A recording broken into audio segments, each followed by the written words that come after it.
नमस्कार दोस्तों, मैं प्रेम प्रकाश योगी कामरा कोचिंग सेंटर के ऑनलाइन प्लेटफॉर्म पे आपका स्वागत करता हूं। कल हमने प्रस्तावना के टॉपिक पे चर्चा की थी, उसे आगे बढ़ाते हैं। सबसे पहले मैं आपको बता देता हूं कि प्रस्तावना है, प्रस्तावना को संविधान का अंग माना जाता है या नहीं माना जाता है, इस पे डिस्कस करते हैं। तो प्रस्तावना संविधान का अंग है या नहीं है? प्रस्तावना संविधान का अंग है या नहीं?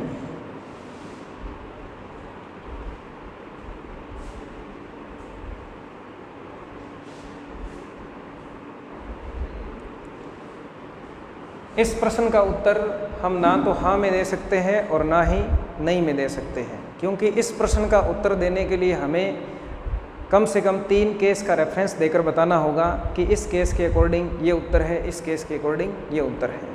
तो चलिए डिस्कस करते हैं अपने वो 3 केस। सबसे पहले मैं आपको वो 3 केस बताता हूँ। इस प्रश्न का उत्तर जानने के लिए पहला केस है इन री बेरुवाड़ी। इन री बेरुवाड़ी बनाम भारत संघ।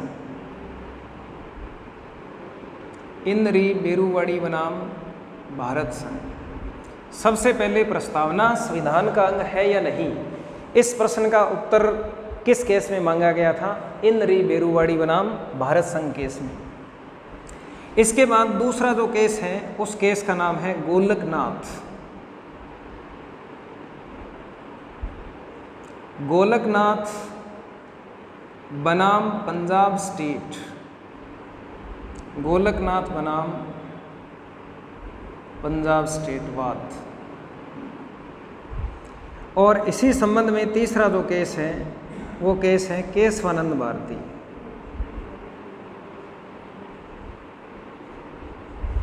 केशवानंद भारती बनाम केरल स्टेट वाद। केशवानंद भारती बनाम केरल स्टेट वाद। तो ध्यान दीजिए, प्रस्तावना संविधान का अंग है या नहीं है, इस संबंध में कितने केस हमें तैयार करने होंगे? 3 केस हमें स्टडी करने होंगे। पहले केस का नाम है इन री बेरुवाड़ी बनाम भारत संघ। दूसरे केस का नाम है गोलकनाथ बनाम पंजाब स्टेट। और तीसरा केस है केशवानंद भारती बनाम केरल स्टेट।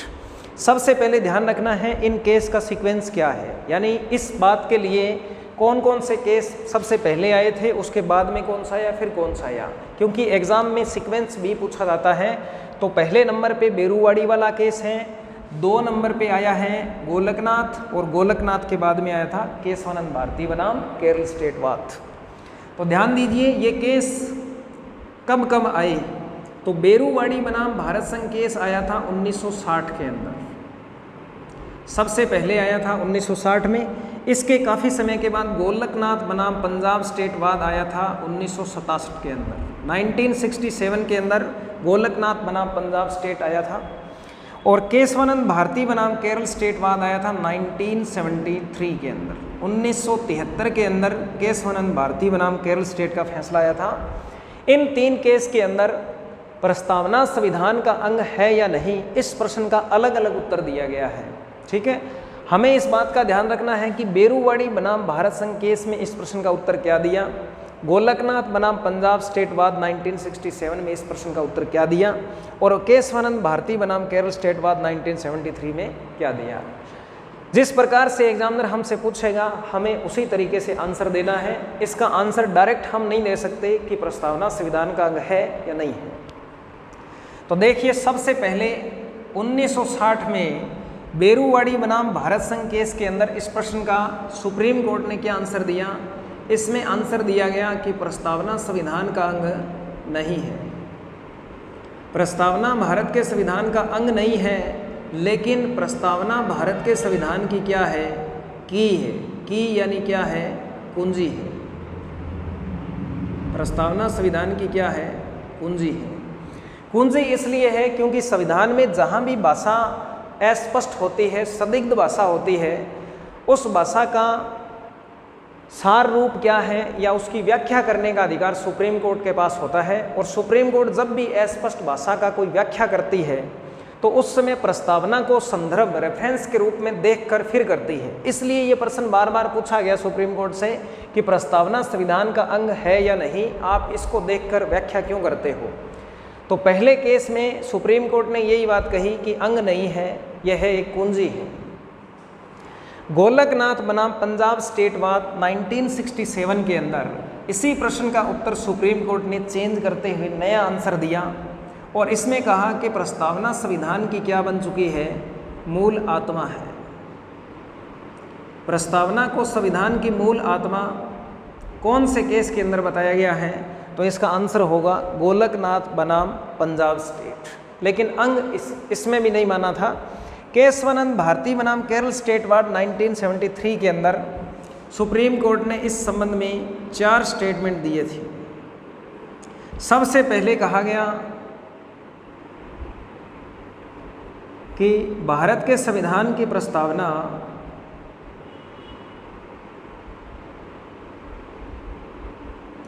संविधान का अंग है। और हमसे प्रश्न पूछा जाता है कि प्रस्तावना को संविधान का अंग सबसे पहले कौन से केस में माना गया, तो उसका आंसर होगा केशवानंद भारती बनाम केरल स्टेट 1973 के अंदर। इसी में दूसरी बात यह बताई गई कि प्रस्तावना में संशोधन भी किया जा सकता है। प्रस्तावना में संशोधन भी किया जा सकता है। प्रस्तावना में संशोधन भी किया जा सकता है, लेकिन प्रस्तावना वाद योग्य नहीं है। प्रस्तावना किस योग्य नहीं है, वाद, या इसकी जगह पे आप ये भी लिख सकते हैं कि प्रस्तावना न्याय योग्य नहीं है। प्रस्तावना न्याय योग्य नहीं है। और प्रस्तावना का संविधान की व्याख्या करने में महत्व है।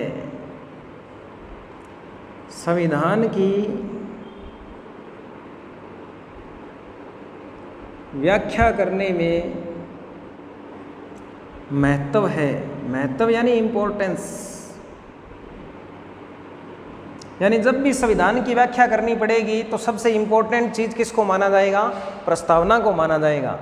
तो इस तरह से अंतिम रूप से केशवानंद भारती बनाम केरल स्टेटवाद 1973 में सबसे पहले इस बात को स्वीकार किया गया कि प्रस्तावना भारतीय संविधान का एक महत्वपूर्ण अंग है।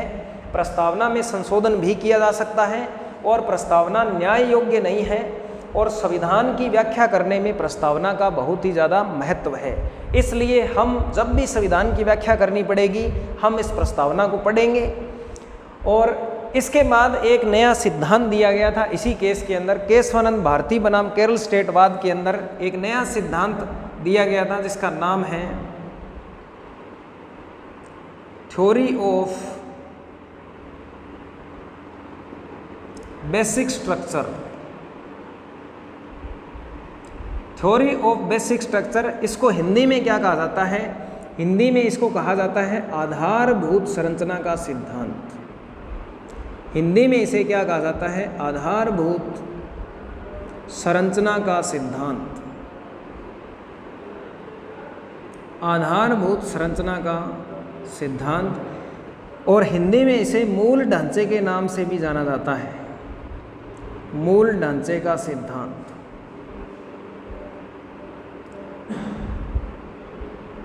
तो मूल ढांचे के सिद्धांत का मीन्स ये है कि संविधान को जिस नींव के ऊपर खड़ा किया गया है, हमारे देश की नींव जिस सिद्धांतों पर रखी गई है वो भारत के संविधान के मूल सिद्धांत हैं। जैसे भारत को प्रस्तावना में गणतंत्र बताया गया है, तो गणतंत्र शब्द संविधान का क्या है, मूल ढांचा है। इसमें कोई परिवर्तन सरकार के द्वारा नहीं किया जाएगा। यहाँ इस बात को बताया जा चुका है कि प्रस्तावना संविधान का अंग है और इसमें सरकार के द्वारा क्या किया जा सकता है, संशोधन भी किया जा सकता है।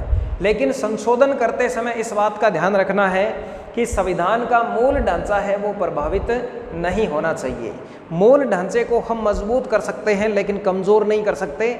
इसलिए भारत की प्रस्तावना में गणतंत्र शब्द के अंदर संशोधन तो किया गया है, लेकिन गणतंत्र शब्द के अंदर 2 नए शब्द जोड़े गए हैं, हटाए नहीं गए हैं। और हटा नहीं सकते हैं, क्योंकि मूल ढांचे का सिद्धांत यही कहता है कि संविधान के मूल ढांचे को मजबूत किया जा सकता है, कमज़ोर नहीं किया जा सकता।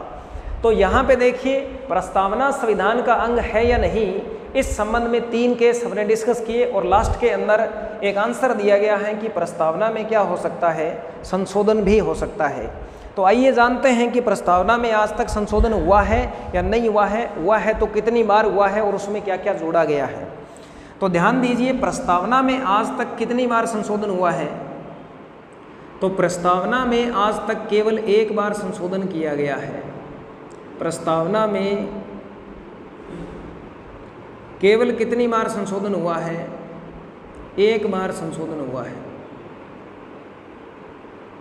और ये 1 बार जो संशोधन हुआ है वो कौन सा हुआ है, 42वां संविधान संशोधन, 42वां संविधान संशोधन 1976। इस 42वें संविधान संशोधन 1976 के द्वारा प्रस्तावना में कुल 3 नए शब्द जोड़े गए हैं। क्या जोड़े गए हैं, 3 नए शब्द जोड़े गए हैं। तो ये 3 शब्द कौन कौन से जोड़े गए हैं ये ध्यान रखना है। सबसे पहले है समाजवादी, समाजवादी के बाद में दूसरा शब्द जोड़ा गया है पंथ निरपेक्ष, और पंथ निरपेक्ष के बाद में जो तीसरा शब्द जोड़ा गया है वो शब्द है और अखंडता। इसमें और को शामिल करना है, और अखंडता यही पूरा शब्द है, अकेला अखंडता गलत माना जाएगा। तो प्रस्तावना में 42वां संविधान संशोधन किया गया और इसके द्वारा 3 नए शब्द जोड़े गए हैं।